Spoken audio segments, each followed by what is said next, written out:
NEET পরীক্ষার প্রশ্নপত্র ফাঁস হওয়ার দাবিতে ককরোচ জনতা পার্টি আন্দোলন করছে।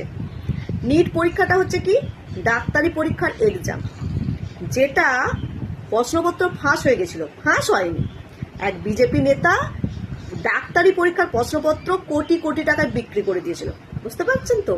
আর তার জন্যই এবছর পরীক্ষার্থীরা পরীক্ষা দিতে পারেনি। আর সেই জন্যই ককরোচ জনতা পার্টি রাস্তায় আন্দোলনে নেমেছে যে কেন্দ্রীয় শিক্ষামন্ত্রী ধর্মেন্দ্র প্রধানের ইস্তফা দাবিতে।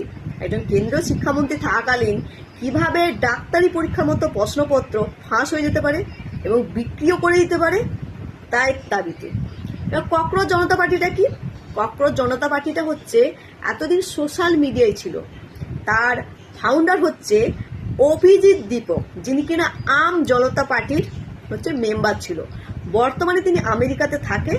তিনি ককরোচ জনতা পার্টিটা তৈরি করেছে সোশ্যাল মিডিয়ায়, বিশেষ করে ইনস্টাগ্রামে একটা ককরোচ জনতা পার্টি তৈরি করে এবং তার সেখানে অনেকগুলো শর্ত দিয়ে ককরোচ জনতা পার্টি তৈরি করে। যেমন মেয়েদের 50% কাজ দিতে হবে, কখনো দল চেঞ্জ করা যাবে না, যে দল তৈরি করে ককরোচ জনতা পার্টির নিয়ম। এবার ককরোচ জনতা পার্টিটা হলো কি করে, অনেক নিয়ম আছে ককরোচ জনতা পার্টির। এই ককরোচ জনতা পার্টিটা হলো, ককরোচ মানে তো আরশোলা। আমাদের সুপ্রিম কোর্টের প্রধান বিচারপতি একটা কেস চলাকালীন, উকিলকে নিয়ে একটা কেস চলাকালীন শিক্ষিত বেকার যুবক ছেলে মেয়েদেরকে আরশোলার তেলে পোকার সাথে তুলনা করেছিল। যে শিক্ষিত বেকার ছেলেমেয়েরা চাকরি পাচ্ছে না, তারা একটা করে সোশ্যাল মিডিয়া খুলে ফেলছে এবং সিস্টেমকে কোশ্চেন করছে। অবশ্যই কোশ্চেন করবে। যে সিস্টেম এত শিক্ষিত বেকার ছেলেমেয়েকে চাকরি দিতে পারে না, তো সে তো অবশ্যই সিস্টেমে তো কোশ্চেন করবেই।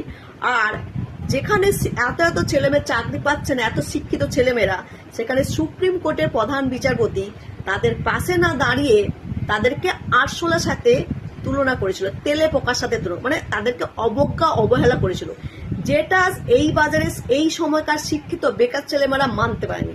আর তার জন্যই এই ককরোচ জনতা পার্টি তৈরি করে অভিজিৎ দীপক নামে এক হচ্ছে ফাউন্ডার, যিনি আমেরিকা থেকে, এবং যেটা এতদিন সোশ্যাল মিডিয়ায় মিলিয়ন মিলিয়ন ফলোয়ার, যেখানে কংগ্রেস বিজেপিকে টপকে কয়েক দিনের মধ্যে মিলিয়ন মিলিয়ন ফলোয়ার হয়ে গেছিল।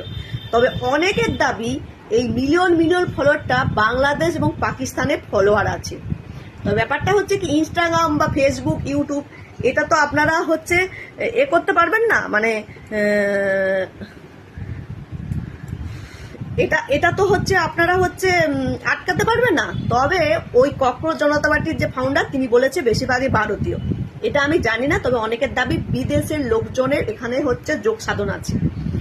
তবে সেই অভিজিৎ দীপক বর্তমানে এতদিন সোশ্যাল মিডিয়ায় ছিল, এখন বর্তমানে আমেরিকা, সুদূর আমেরিকা থেকে দিল্লিতে আসে আম্বেদকরের ছবি নিয়ে আজকের, এবং আসার পরে আন্দোলন শুরু হয় এই এত নিট পরীক্ষার প্রশ্নপত্র কেন ফাঁস হয়েছে, এবং যেটা এতদিন সোশ্যাল মিডিয়ায় ছিল সেটা এখন বাস্তবে তারা আন্দোলন করছে, বুঝতে পারছেন।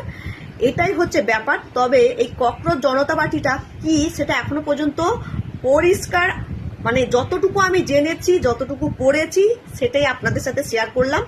তবে আমি এটা বলতে পারি যে ডাক্তারি পরীক্ষার প্রশ্নপত্র ফাঁস হওয়াটা আমি তীব্র প্রতিবাদ জানাই। এইরকম ডাক্তার হওয়া, যে সে ডাক্তার হয়ে যাবে পরীক্ষা প্রশ্নপত্র বিক্রি করে দিলে, সেটার আমি তীব্র প্রতিবাদ জানাই। এই ককরোচ জনতা পার্টির সম্বন্ধে আমি আর বেশি কিছু জানি না, তবে অনেকের দাবি বিদেশের লোকজন এর মধ্যে ইনভলভ আছে। এটার সম্বন্ধে আমি বেশি কিছু জানি না। তবে আমার যতটুকু কথা হচ্ছে, ডাক্তারি মতো পরীক্ষার প্রশ্নপত্র বিক্রি হয়ে যাবে, লিক হয়ে যাবে, সেটা তো আমি মানতে পারছি না। তার আমি তীব্র প্রতিবাদ জানাচ্ছি। আর আমি ঠিক বললাম না ভুল বললাম, অবশ্যই আপনারা কমেন্টে জানাবেন। আমি জাস্ট যা যা ঘটছে সেটাই তুলে ধরছি, কোনো পার্টিকে আমি সাপোর্ট করি না, বুঝতে পারলেন। যেটা ভুল বা ঠিক সেটা নিয়ে সমালোচনা করবো।